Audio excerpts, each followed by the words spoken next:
County authorities are providing an update right now. Let's go ahead and listen in.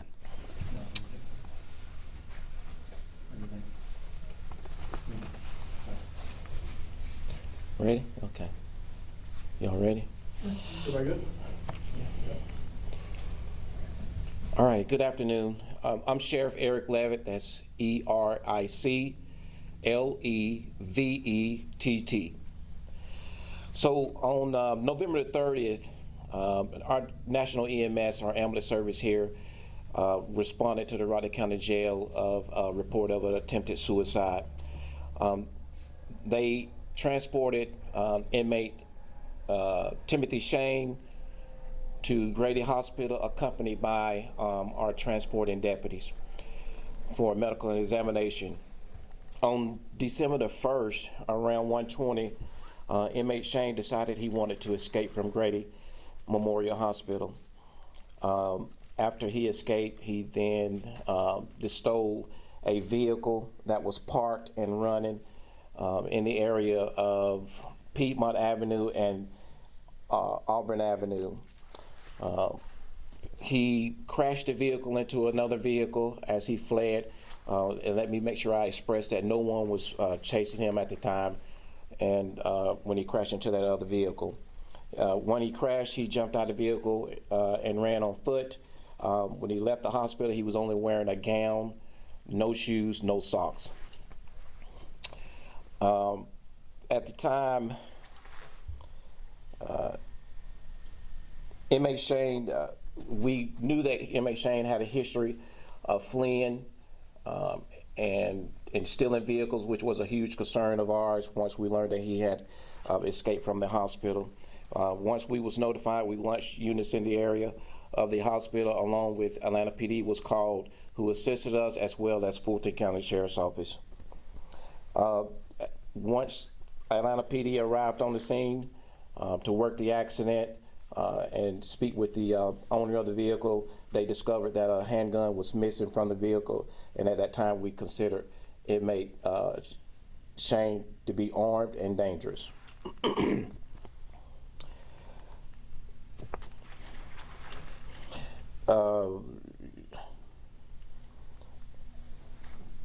So we contacted other surrounding agencies in the area who assisted us in setting up a perimeter in that area to locate inmate Shane. So we want to make sure that we give credit to Atlanta Police Department and Fulton County Sheriff's Office at the time, who arrived on the scene to assist us in that area. As I stated earlier, APD handled the accident. We allocated additional resources from the Rockdale County Sheriff's Office to respond to Atlanta to assist on the perimeter to locate inmate Shane. It was later reported to us that another vehicle was stolen in the area of the Mercedes-Benz Stadium, and it was described as a silver Pontiac Grand Prix. We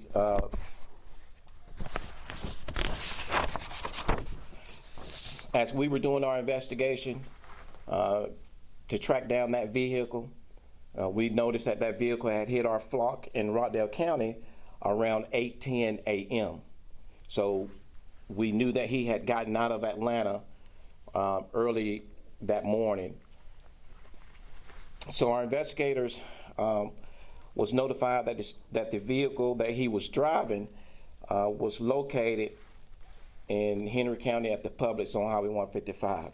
As we conducted further investigation, Henry County Police Department responded, their investigators assisted. We looked at video footage and confirmed that it was inmate Shane who was at that Publix.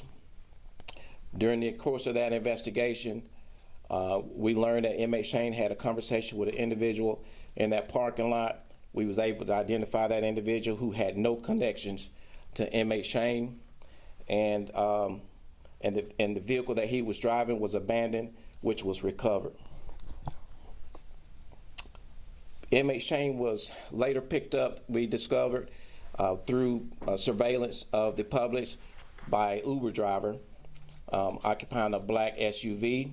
Once we tracked down the black SUV, we learned that he was dropped off at a location in Rockdale County. We allocated our resources to that area where we learned that inmate Shane had connections to an address in the area of that location in Rockdale County.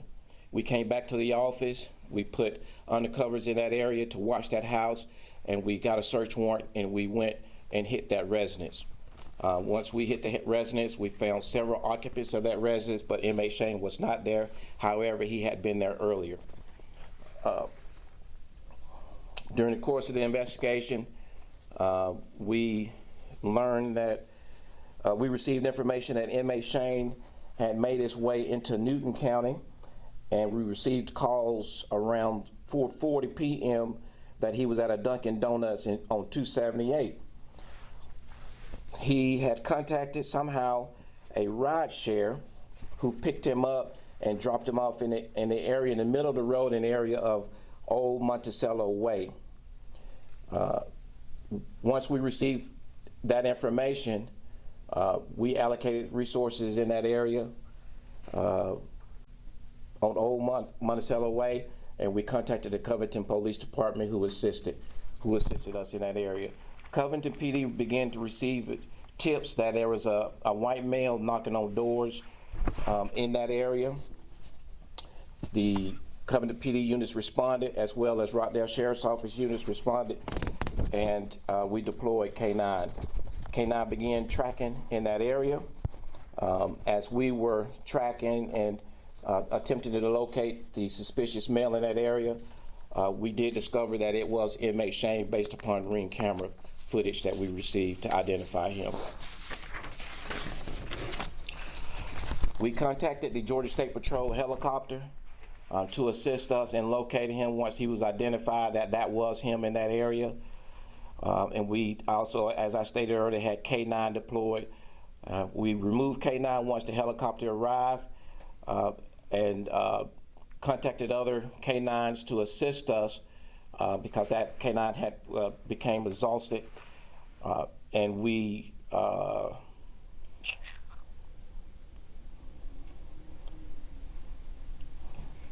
began to receive a call in the 900 block of Morris Drive of a male knocking on a basement door.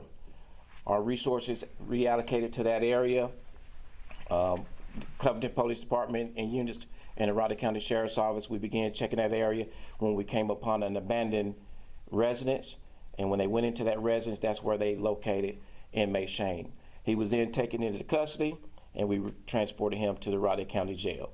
So I want to commend the Covington Police Department, Newton County Sheriff's Office, Atlanta PD, Georgia State Patrol, of course, the Rockdale County Sheriff's Office for all of their hard work, all of our agencies that assisted in locating this individual.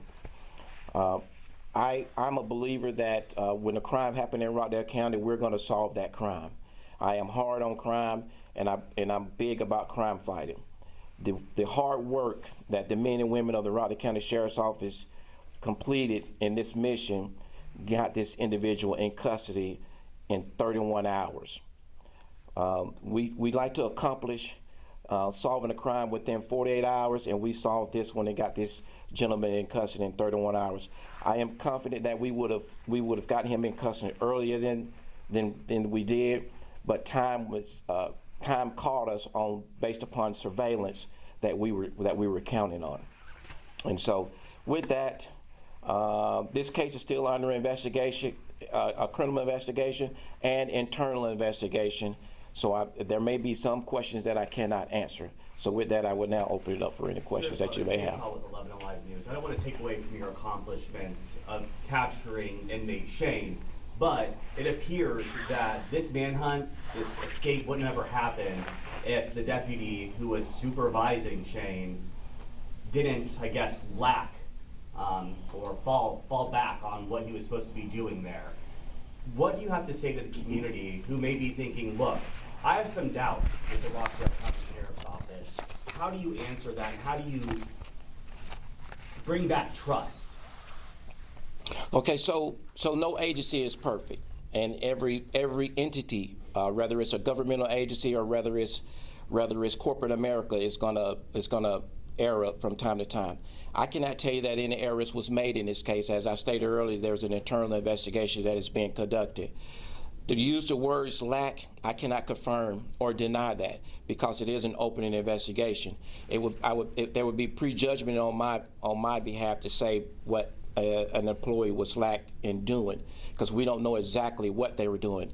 We're currently awaiting surveillance from the hospital to see what exactly could have, if anything, went wrong as to how he escaped and why he escaped. What the employee was doing, what policies that could have been broken or not broken. And so I hope that, and I believe that our community can trust in our abilities, and when we investigate how things like this happen, and that the conclusion is going to be facts, based upon facts, and that's what we will conclude this investigation with. And Sheriff, what is your standard protocol for supervising inmates while at Grady? So, you said while they... The standard protocol, how many deputies are normally assigned to an inmate? What does that supervision look like? So it depends on the charges of the inmate, the category of the inmate. It could be anywhere from 1 deputy to 2 deputies an inmate. And in this case, it was 1 or 2. Well, in this case, there was 2 deputies at the time, and then it later was 1. And do you have an understanding of how he physically got out of the hospital? Well, my understanding would only be my opinion, and I don't want to exhort my opinion in the community. I want to rely on the facts of the investigation at the conclusion of the investigation. Sheriff, to be clear, when you take someone to the hospital, is it the hospital's job to secure them, or is it the deputy's job to secure them? It's always the law enforcement job to secure an inmate that is in the custody of law enforcement. Will you be looking at your policies and procedures moving forward based on this happening, regardless of what went wrong? Will you be reevaluating that? Absolutely. We'll look at those policies, and if there's any accountability that need to be held, accountability will be held. I can guarantee you that. If there's any amendment to our policies that need to be done, those amendments will be done. I can guarantee you that. Anytime any incidents happen, whether it's a small incident or a minor incident, where we have to look at policies, we're going to always look at those policies, determine if anything needs to be changed, or to determine if anyone needs to be held accountable. Sheriff, I guess my question too, I think, quit beating around the bush about it, right, for us, there's a lot of concern. How the heck did this guy get out of the hospital, get past the deputy? What happened here, right? And I think that's the question we're not hearing. Yes, there's an internal investigation, but what have you guys reviewed? Have you guys looked at the body camera footage of what this officer was doing? I mean, I think people want answers, and I think they deserve answers. Okay, so these are the answers that I'll give you, and these are the answers that I'll give the community. Again, it would be a prejudgment of me to give you what if any little information that I know, because information can change based upon evidence that you collect and you have to review. I can tell you that the last time I had a briefing with my Office of Professional Standards, they were awaiting the surveillance video from inside of the hospital and the surveillance video from the exterior of the hospital. And so the same concerns that the community have, I and the members of this office have those same concerns. And I can tell you that if there's anything that an employee violated, that employee or any employees will be held accountable. That I can assure the public on. But I cannot tell you or the community anything that I may know that could change. And you know, telling you something that can change is just it will cause even more questions on my statements that I made. So I would rather not tell you anything that's told. But what I can say is that employee has been interviewed. So I hope that they will believe and trust that we're going to get to the bottom of it. I appreciate the honesty. Is this a particular employee or deputy suspended pending the outcome of the investigation? The employee was placed on administrative leave. When did that happen? The same day. Well, I was told yesterday that he was not put on administrative leave and that he was still active. I the employee is placed on administrative leave. And Sheriff, even without that video, the surveillance video, what is the deputy's explanation? I mean, I'm sure they had to give some sort of reasoning for how this happened. I'm sorry, say that one more time. What was the deputy's explanation, even without this video? What did they tell you as to what happened in terms So I cannot release that information. I have not, in fact, to be completely honest with you, I have not asked the investigators for that information. I don't have any reason at this time to ask the investigators. I want them to do their job, and I want them to get to the bottom of it. And then once they conclude that investigation, I would then review that package at that time. If any further questions need to be asked, we will submit that back to that investigator to ask further questions and do more investigations. Sheriff, how was he cuffed at any point in time while at the hospital? Yes, he was. So he must have gotten out of the cuffs himself, or was in the room? So again, I don't want to release this particular case, but what I will say as a response to any inmate that's in custody, and I will hope for any sheriff's office that has inmates in their custody, when the inmate is transported to a doctor's office or any facility outside of the jail, and even around the jail, they are cuffed and they're shackled. Oftentimes, for certain procedures and processes of a hospital, due to interference, such as MRIs, X-rays, CAT scans, those handcuffs or leg irons have to come off to keep from the metal interfering with those testing, so they can get accurate testing. And so that's the only thing that I would comment on that process. In terms of what happened with ours, because it's under investigation, I don't want to say anything any further on that. Was he in the detention wing, and how long did it take for him? I'm sorry? How was he in the detention wing of the hospital, and how long was it before y'all realized that he was not there? To my understanding, he was not in the detention wing yet. He was going through some testing at the time that he escaped. Sheriff, I have a two-part question about the stolen cars. Okay, you talked about inmate Shane. You mentioned he had a history of this, so you were concerned about that. I want you to elaborate on that. And then I want to know, with the two stolen vehicles, were these carjackings? Okay, so to your first question. You said he had a history. So he had a history of stealing vehicles, and he also had a history of being in possession of guns. So naturally, we have an inmate that's on the run. He's escaped. And he's in Atlanta, in the city of Atlanta, essentially the downtown area of Atlanta, where it's saturated with people and cars. So naturally, that's going to be a huge concern, not only to me, but any law enforcement agency, that when someone is desperate to get away, they're going to try to find those reasonable means to get away. It's not a bus or a train that they're trying to get on to get away. It is a car, especially someone that has a history of stealing cars. And when you're attempting to steal cars, a concern of mine as any law enforcement is sometimes people would resist from those cars, those keys, or that car being taken, which can pose a physical threat to that individual. And we most certainly did not want an escaped inmate to cause harm to any public member or citizen. And so that's why it was a concern to me, and it was a concern to me that we needed to get him off the street because of that history. And did he carjack these people? Were they in that car? So to that question, I am not aware of him committing any carjacking. There has not been any carjacking that has been reported to us. They were just running cars with nobody in them? One of the cars was running. I don't know the circumstances of the second car, but I can tell you it was not reported that it was a carjacking. So we saw the footage from inside of the squad car. Do you know if the officer's body cam was on during this entire time? I do not know. Quick question for you, Sheriff. Is the department kind of worried that other inmates will try to do the same since this first escape? As far as this sheriff's office, no. Again, if you want to just talk about this particular incident and that's how this incident happened, I can assure you that immediately after this incident happened, we began talking about, processes, our next processes if we have to transport an inmate outside of our jail.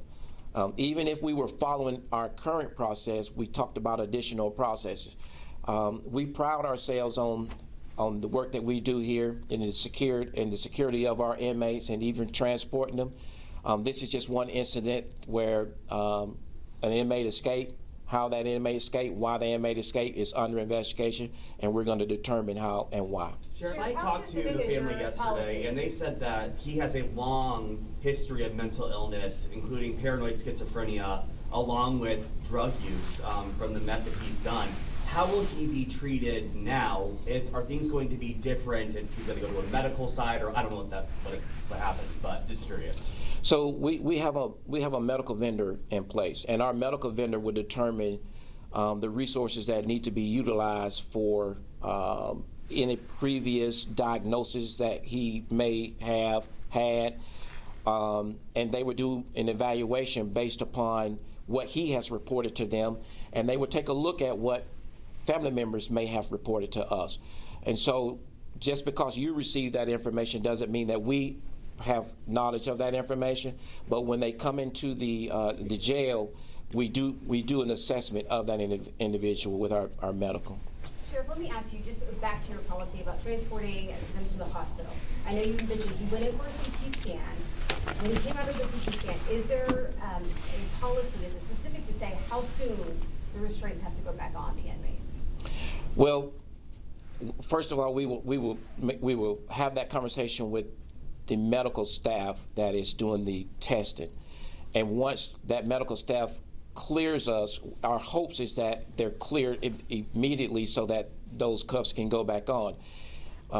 Based on my knowledge on testing, I don't know if any of you have ever had those kind of testings done. Oftentimes they have to go back and review it really quick to see that those pictures come out, whatever that testing is. And so naturally you would not put handcuffs or leg irons on an individual until it's cleared by that medical staff. And so once that medical staff clears you, those handcuffs and leg irons should go back on them immediately after, if they don't need to do any more testing. Sheriff, do you know how he ordered these Ubers? I mean, we're all curious. Did he have a phone? Did he have other people helping him? How did he get these Ubers? What I would tell you about that is, as I stated earlier, that's under criminal investigation. That part is, there's two investigations, and that's a criminal investigation. When we took him into custody, we had, as of yet, to locate a cell phone. And so how he was making these calls, we don't quite know yet. But those are some answers that we're trying to And did you guys to find answer. the gun? Say again? Did you guys find the gun at all that he had or did not have in his possession? So in the vacant residence, there was some property that was recovered. It has not been reported to me that a gun was in that property yet. I think that they're still at the residence, but it has not been reported to me that the gun has been recovered yet. So the incident that led to all of this was the attempted suicide. Can you elaborate on that, and is he on suicide watch now? So yes, we was lured to him on an attempted suicide. Now, what I would tell you that it is my belief that it was a staged suicide, and it's my belief based on information that was reported to us from interviews of the inmates that was in that cell as well. It is also our belief based on resources that we've reviewed that there was no one that was involved in this what I'm calling to be staged suicide cry out that he done. We heard no conversations with anyone that he talked to that aided in this. Now, after he escaped, if there was anyone that aided and harbored him, I can assure you that we would deal with them accordingly, but we have not discovered that as of yet. Now, the door knocking, I have a question about that. In one case, on some doorbell camera video, he approached somebody and said, "Hey, I've been out hunting all night. I need some water, I need some food." Was this the same message he was telling other people he was knocking on their doors? Was it the same kind of MO? What was happening there? Were these people, seems like they would have been in pretty significant danger to come to the door. So as I wrap up with this last question, I would tell you that I heard that report as well, and that's the only person that reported that to us. I believe with the good works that y'all have done on this case and getting the story out and us putting information out on our Facebook page and all of our other social media resources, it made residents in areas of our communities that is connected to Rockdale County suspicious of anybody that would knock on the door such as that. And because that county was familiar with or knew that he was hanging out in that area, it made them even more suspicious that most people did not have a conversation with him. They immediately called it in. This particular resident had a conversation with him, and that's the only conversation that's been reported to me. Okay. All right, thank you all. Sheriff, to be clear, he's back at the jail now. He's back at the Do you jail. know his additional charges? I'm sorry? We all send out his additional charges? All right, we were just listening to Rockdale